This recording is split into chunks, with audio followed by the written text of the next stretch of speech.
represents the reality of ea'uzubillahi minash shaitanir rajeem. All ulum and knowledges, they start from Bismillahir Rahmanir Rahim, and everybody's familiar with saying Bismillah for everything. You want to eat, you say Bismillah. When you want to do something, say Bismillah. Whenever you want something good and want to do something good, you should be able to say Bismillahir Rahmanir Rahim on that action.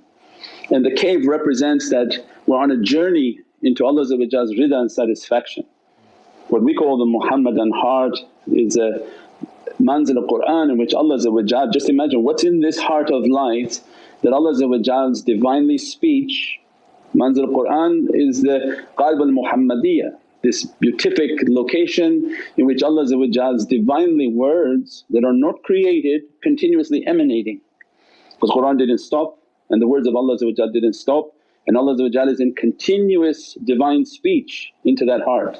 So imagine the immensity of that heart, the beauty of that heart, and entering into that heart our whole life is about understanding ea'uzubillahi minash shaitanir rajeem. That is our protection and the door in which to every reality to open. So again, ea'uzubillahi minash shaitanir rajeem. So where is I'm seeking refuge, I'm seeking protection in Allah from the accursed shaitan. Where is that?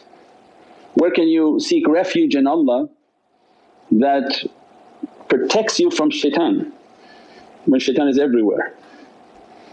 So that becomes our understanding and the haqqaiqs in which only Allah have taught to us and we convey back, is that you have to seek refuge in those whom Allah has already granted a refuge. So if everything on the sky was exploding and everything was about to attack and bomb upon your head and every type of difficulty to befall a person, they would run to a cave. They would look for a cave, and historically they were very safe in caves. Even when the superpowers of the earth were bombing and everything, people with pajamas and slippers were running into caves and no harm came to them. And this is a physical cave, and Allah wants for us to understand is run to the cave. In all our life and in every action shaitan is after us. That is the game of this dunya. If we forget the game of dunya then we have become lost to dunya, and that's when they describe you became heedless, you lost yourself. How you lose yourself? You. And the shaitan wants to take you, to use you and manipulate you, and that is the only purpose that shaitan wants. Doesn't want to help me, doesn't want to raise me, just wants me to be punished by Allah. So then a'udhu is our whole understanding, is that my whole life is to seek refuge in Allah, and that Allah gave this refuge already to people on this earth. So then that refuge and the strongest cave in existence is qalb al-Muhammadiyya, and that's why Allah describes that heart, I'm not on earth and I'm not on the heavens but I'm in the heart of my believer. Qalb al-mu'min baytullah. What mu'min Allah is talking about? Allah's only interest is in Sayyidina Muhammad. So it means Allah in every direction is guiding to us that the heart and this beloved heart is my house, and I'm not on earth, I'm not on heaven, I'm in the heart of that belief. So make your life running into the heart of Sayyidina Muhammad. So we're clear, the a'udhu is that I have to seek refuge in Allah, but Allah has granted that refuge, otherwise I'm running where? Then all my life will be, I don't know where is protected. No, we know where is protected. The heart of Sayyidina Muhammad is protected by Allah. How then I can send my arwah, how can I send my soul into that cave? Because if my soul goes into the cave, my body most definitely will be protected. But if my soul is not in that cave and I don't live a life understanding that cave and that reality, my body is open for every type of attack and difficulty, mushkilat, every type of testing that's going to come upon this earth. So then what Prophet described, you be with whom you love. So our ticket to the presence of Sayyidina Muhammad is muhabbat.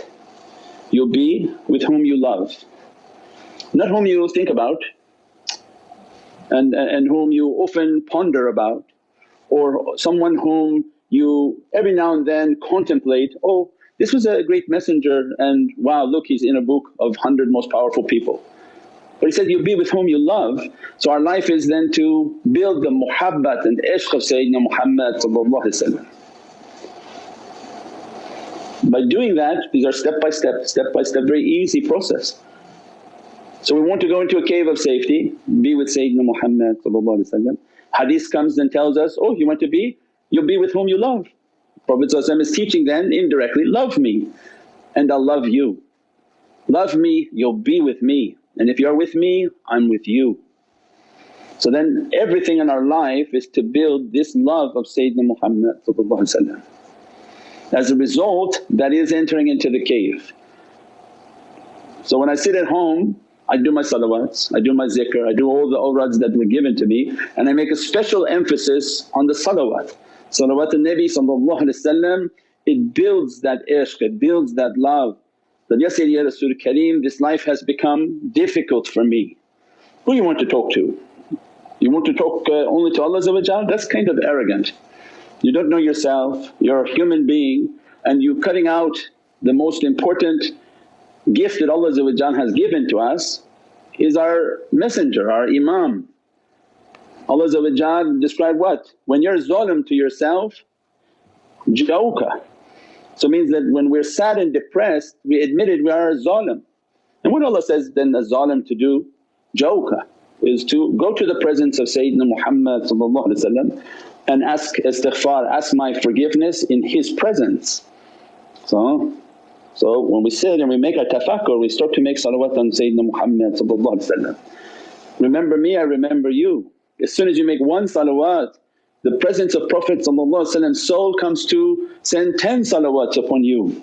Takes away every difficulty, every sadness, every mushkalat, every knot in our life is resolved by this love. And as soon as we make these salawats, this love and sincerity enters into the heart. And that way the sincerity begins to develop. Ya Sayyidi Ya Rasul Kareem, your hisab is strong with Allah. My life has become difficult, grant me a najat. That you are my wasila, you are my intercessor, you are my imam. That I love you more than I love myself, that please ask Allah for a relief. Please ask Allah for what I'm in need of. Please ask Allah for my forgiveness. This relationship of muhabbat and ishq to make you become habaib, to be the lovers of the reality, lovers of Sayyidina Muhammad, in which all their day and night is begging Allah that grant us the audience of the presence of Sayyidina Muhammad. And the audience for that reality is only the broken hearted. That's a ticket into the presence and the reality of Sayyidina Muhammad is to be broken hearted. The people whom everything is fantastic for them, they don't think about these things. They don't think about stopping, they don't think about connecting, they don't think about that love and the importance of that love. And we gave the example as a parent, and that's why half of our deen is having a family. If you're capable and medically able, or you have inherited or family of the community. When you have a family you understand. Your children when everything is great they don't really need you, they don't probably remember you. But as soon as they can't pay a bill they're right in front of you. As soon as they have a difficulty, a hardship, something is not working, they're asking from your hisab that, please help me, take this difficulty away from me, send me a support, give me a support. And Allah is teaching through our families, that's why it's half our deen.